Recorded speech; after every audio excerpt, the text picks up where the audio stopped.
सावन के महीने में 2 लोटा जल महादेव जी को चढ़ाने के लिए जाओ, तब 3 चीजें अपने अंदर धारण करना। पहले नंबर का तो 2 लोटा जल जब घर से लेकर जाओ तो जरूरी नहीं कि दोनों हाथों में लेकर जाओ, एक लोटे के ऊपर दूसरा लोटा रखकर दूसरा हाथ से अगर कोई काम हो, पल्लू लेना हो या कोई कार्य हो तो कर सकते हो। नहीं तो तुम 2 लोटा हाथ में रख लो और पल्लू डाल देना सिर पे, जरा सिर पे पल्लू। अब तुम्हारा लोटा हाथ में, बेचारा वो भेरू पल्लू, ठीक है, थोड़ा और खींचो ये बाजू का, तो पल्लू अब भेरू ने और खींचाएगा, ठीक है, ये पल्लू हमारा मुंडा में दे दो, अब ठीक है। और थोड़ी दूर चली और याद आ गया, ओ बाप, इतने में भेरू ने कहा क्या हो गया, क्या हुआ? हमारे फूल माला की पन्नी तो नहीं रह गई, जरा उठाओ उठाओ जरा, ये ले, कमर में खोसी दो, कमर में खोसी, और कैलाश पर्वत पे जाके रहूंगी, भोले को अपना। अब पति भी के अच्छा शंकर हुआ और अच्छा जल हुआ। निवेदन है, अगर 2 लोटा हाथ में ना तो एक के ऊपर एक लोटा रखकर भगवान की भक्ति धारण करते हुए 3 चीजों में एक चीज जल 2 लोटा, दूसरा श्री शिवाय नमस्तुभ्यम का जाप पूरे सावन के महीने में से कम 5 दिन ऐसे निकालना कि बेलपत्री के पेड़ की छांव में बैठकर हम श्री शिवाय नमस्तुभ्यम की कम से कम 1 माला जरूर कर लें, जरूर। और मान लो अगर बेलपत्री का पेड़ नहीं मिले, तुम्हारे आसपास में नहीं मिले, तो फिर एक काम करना, शंकर जी के मंदिर की बेलपत्र मिली जाए, उसको सिर पे, हमारे यहाँ कहते हैं आंवले के वृक्ष का, जब आंवला नवमी आती है ना, तो आंवला नवमी आती है और आंवले के पेड़ के नीचे जाकर भोजन नहीं कर सकते, आंवले के वृक्ष के नीचे नहीं जा सकते, तो आंवले के वृक्ष की पत्ती को सिर पे रख के भोजन कर लो, तो कहते हैं कि हजारों अश्वमेध यज्ञ के पुण्य के बराबर, भंडारे के बराबर भोजन प्राप्त हो जाता है। आंवले के वृक्ष की पत्ती, तो वो बेलपत्र भी मस्तक पर बाबा को प्रणाम कर कर वही बेलपत्र का आनंद करते हुए भाव से उस बेलपत्र को मात्र शीश से लगाई लिया ना, मस्तक पर चढ़ाई लिया ना, तो भी भगवान की विरल भक्ति प्राप्त हो सकती है। और मान लो बेलपत्र भी ना मिले तो बेलपत्री के वृक्ष की थोड़ी सी मिट्टी अपने मस्तिष्क पर लगाकर, मस्तक पर चढ़ाकर भी हम जाप कर सकते हैं। बेलपत्र के वृक्ष की मिट्टी का भी चंदन हम लगा सकते, चंदन से जिसकी पत्रिका में मंगल होता है, जिसकी राशि के अंतर्गत मंगल होता है और उसका विवाह नहीं हो रहा, या मंगल होने के कारण उसको तकलीफ आ रही है, या विवाह हो भी गया तो संबंध टूटने जैसा हो गया, कहीं कहीं अदालत में कार्रवाई चलने लगी, कहीं कहीं विवाद जैसी स्पर्धा उत्पन्न हो गई, कहीं कहीं विवाद सामने आ गया, तो उसको कुछ नहीं करना चाहिए। अगर बाजार जाए, अगर मूंगा किसी की अंगूठी में लगा हुआ हो, या मूंगा कहीं उसके घर में पड़ा हो, या मूंगे की माला पड़ी हुई हो, उस मूंगे का पानी, मूंगे को पानी में डाल दो और उसका पानी शंकर भगवान को मात्र 31 दिन तक लगातार चलाना प्रारंभ कर दे, अदालत में केस बंद हो जाएगा, पति पत्नी वापस एक जैसे हो जाएंगे, वापस जुड़ जाएंगे। और अगर विवाह नहीं हो रहा है तो मंगल राशि वाले का अगर विवाह भी नहीं हो रहा तो मंगल विवाह आनंद के साथ पूर्ण होगा। ज्यादा भटकना, बस 31 दिन तक मूंगे का पानी, जो मूंगा आप लोग अंगूठी में पहनते हो, हाथ में पहनते हो, माला पहनते हो, उसी मूंगे को पानी में डालकर उसका जल शंकर को चढ़ाना प्रारंभ करना।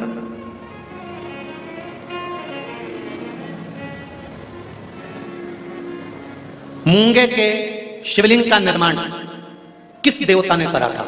लिंग पुराण में आता है, शिव महापुराण में भी है। अगर आपके घर में गीता प्रेस गोरखपुर की शिव महापुराण की कथा हो तो उसमें भी पढ़िएगा कि किस किस देवता ने कौन कौन सा शिवलिंग का निर्माण किया है। मूंगे के शिवलिंग का निर्माण सर्पों ने करा था।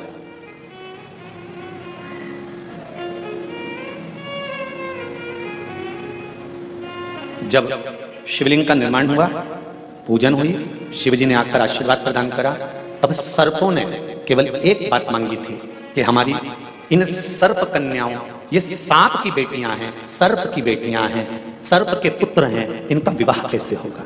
कौन होगा जो इनसे विवाह करेगा? इन सर्प कन्याओं का, इन सर्प वरों का विवाह होगा कैसे?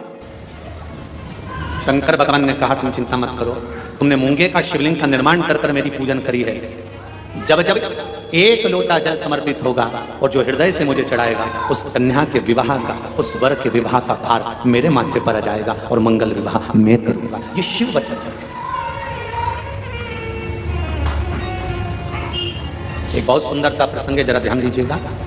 कई लोग कहते हैं हमारा गुस्सा कंट्रोल में नहीं आता, हम बहुत गुस्सा आता है गुरुजी। कोई कहता है मेरी बहू को गुस्सा आता है, कोई कहती है मुझे गुस्सा आता है, कोई कहता है मेरे बेटे को आता है, कोई कहता है मेरे बच्चे को आता है। गुस्सा कंट्रोल नहीं होता, अब शब्द निकल जाता है, कहानी निकल जाते हैं, आड़ पेड़ा निकल जाता है, आप शब्दों पर शब्द निकल जाते हैं, बाद में पछतावा भी होता है, बाद में दुख भी होता है, बाद में मन में सोचने में आता है कि ये क्यों हो गया। तो कुछ दिन मूंगे का पानी, अगर मूंगा नहीं हो तो केवल जल का पात्र, उसमें केवल एक हरी मूंग डालकर शिव जी को वो जल चढ़ाना प्रारंभ कर दो।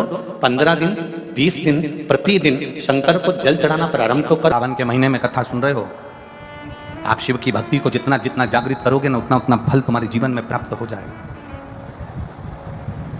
बारिश का समय चल रहा है, एक बेलपत्र आप अगर शंकर भगवान को रोज चढ़ाते हो, एक बेलपत्र शिव जी को रोज समर्पित करते हो, तो मन में एक संकल्प इस बारिश के मौसम में, इस सावन के महीने में एक संकल्प भी तुम्हारे भीतर आना चाहिए कि एक बेलपत्र अगर मैं शंकर भगवान को चढ़ाती हूं, मैं जिंदा हूं, तब तक तो देवादिदेव महादेव को बेलपत्र चढ़ाऊंगी, पर मेरे मरने के बाद मेरे बच्चों ने, मेरी बेटी ने, मेरे दामाद ने, मेरे बेटे ने, मेरी बहू ने, पोता पोती ने शंकर जी पे बेलपत्र नहीं चढ़ाई तो मरने से पहले ऐसा काम कर जाना, जैसे बीमा कर कर जाते हो तो बीमे की रकम तुम्हारे घर के लोगों को मिलती है, जमा तुम करते हो, रकम तुम्हारे परिवार वालों को मिलती है, उन परिवार वालों का भला कर कर जाते हो, उसी तरह एक भला अपना भी कर कर जाना और संसार सागर का भी कर कर जाना।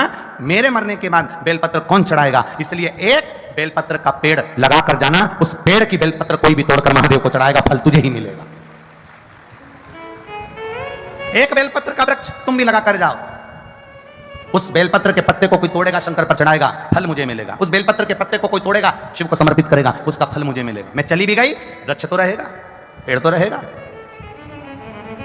श्रेष्ठ कर्म कर कर देखिए।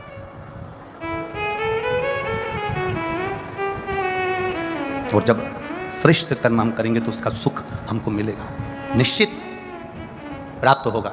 शिवलिंग पर, शंकर भगवान के शिवलिंग में 3 जगह ऐसी है जहां पर पुष्प या इत्र या बेलपत्र या सुगंधित पदार्थ भगवान शंकर को समर्पित करा जाता है तो रोग से निवारण होता जाता है। 3 स्थान समझेंगे, ये शिवलिंग, जलाधारी अशोक सुंदरी का स्थान मध्य में, इधर गणेश का स्थान, इधर षडानंद कार्तिकेय का स्थान। 3 स्थान हैं जहां पर बन सके।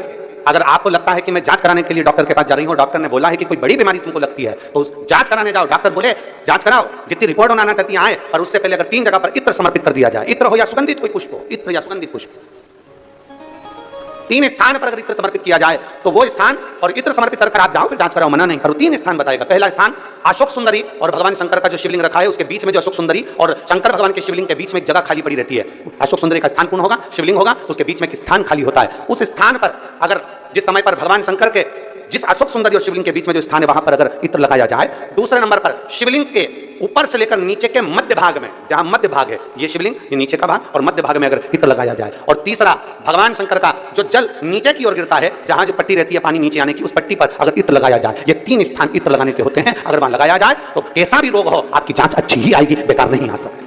आप कितने ही करा लें उसको। एक शंकर भगवान के शिवलिंग का 3 जगह पर इत्र या 3 जगह पर सुगंधित पुष्प लगाया जाए। अब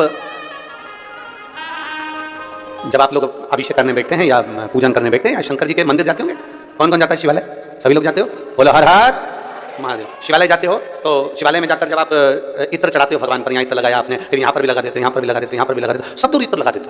जो समझदार होता है ना वो सभी दूर इत्र लगा देता है। कई ऐसे रहते हैं जरा सा इत्र लिया और रुई में लेके एक जगह पर रख दिया, फूल में लेके एक जगह पर रख दिया, और पूर्ण जगह पर इत्र लगा दो, बाबा के पूर्ण स्वरूप पर इत्र लगा दो। आपको नहीं मालूम है, आपको नहीं मालूम कि 3 जगह कौन सी है, तो आप पूर्ण स्वरूप इत्र लगा दीजिए, पूर्ण स्वरूप पर। वेद मंत्र में त्र्यंबकेश्वर का बाबा का मंत्र,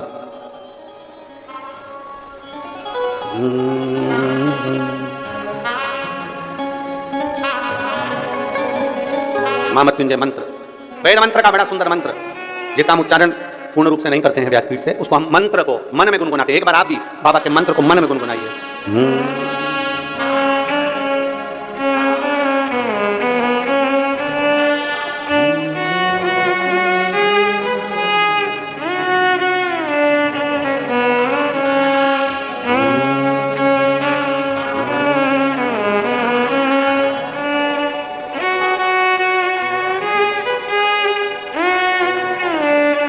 भगवान शिव का त्र्यंबक मंत्र का स्मरण करें, और नहीं कर सकते तो पंचाक्षर करें नमः शिवाय, नहीं कर सकते षडाक्षर करें ओम नमः शिवाय, नहीं कर सकते तो श्री शिवाय नमस्तुभ्यम का स्मरण करें। आपको नहीं क्या 3 जगह का वर्णन यहां तक शिव कथा कहती है। ये जो कई लोग कहते हैं हमारे कोई बच्चा जन्म से जो होता है ना, और कई बच्चे से जन्म से होते हैं जिनकी बुद्धि विकास नहीं कर पाती है। डॉक्टर कहते हैं ये बच्चा अन्य बच्चे से 2 साल 4 साल 3 साल 6 महीना पीछे चलेगा। अब माँ सोचती है मेरा बेटा 2 साल 4 साल 6 साल पीछे अन्य बच्चों से। हाँ, तब उस जगह पर शंकर भगवान के शिवलिंग अशोक सुंदरी की जगह और मध्य का जो खाली स्थान है, मध्य का जो स्थान बचा हुआ है, वो स्थान कई बार लोग कहते हैं गुरु जी ये पार्वती जी है, ये शिवलिंग है, ऊपर जो जलाधारी में से जल बह रहा है, शंकर जी की 5 लड़कियां हैं, जया विशरा शामली बारी दौतली देव, ये अशोक सुंदरी, ये गणेश कार्तिकेय का स्थान। जो बीच में अशोक सुंदरी और शिवलिंग के बीच में जगह है, वो स्थान किसका है? शिव पुराण में इसका लिंग पुराण के अंतर वर्णन आता है कि वो स्थान भगवान शंकर की जो जितनी सती, उमा, कात्यायनी, कुष्मांडा, स्कंदा, जितनी महागौरी, जितनी माताएं पूर्व में रही हैं, इन माताओं का स्थान शंकर ने यहाँ रखा है। और वो स्थान ऐसी जगह है, अगर कोई बच्चा कितना भी पीछे है, डॉक्टर कह दिया इसको कि ये अन्य बच्चों से 2 साल पीछे, अन्य बच्चों से 4 साल, इसका विवेक काम नहीं कर रहा। एक छोटी सी बेलपत्र, एक छोटी सी बेलपत्र, छोटी सी बेलपत्र, छोटी सी,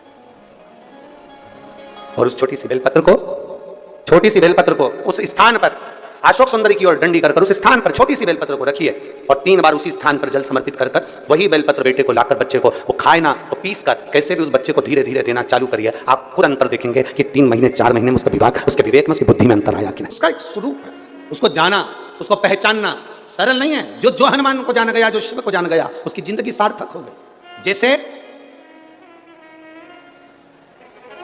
आप एक बेलपत्र, जैसे आप एक बेलपत्र कि ये 2 जो पत्तियां होती हैं, जरा ध्यान देंगे, ये दो जो पत्ती नीचे की रहती है बेलपत्र, आगे का भाग एक बेलपत्र और नीचे की जो ये 2 पत्तियां होती हैं, इन 2 पत्तियों के ऊपर एक एक शमी पत्र।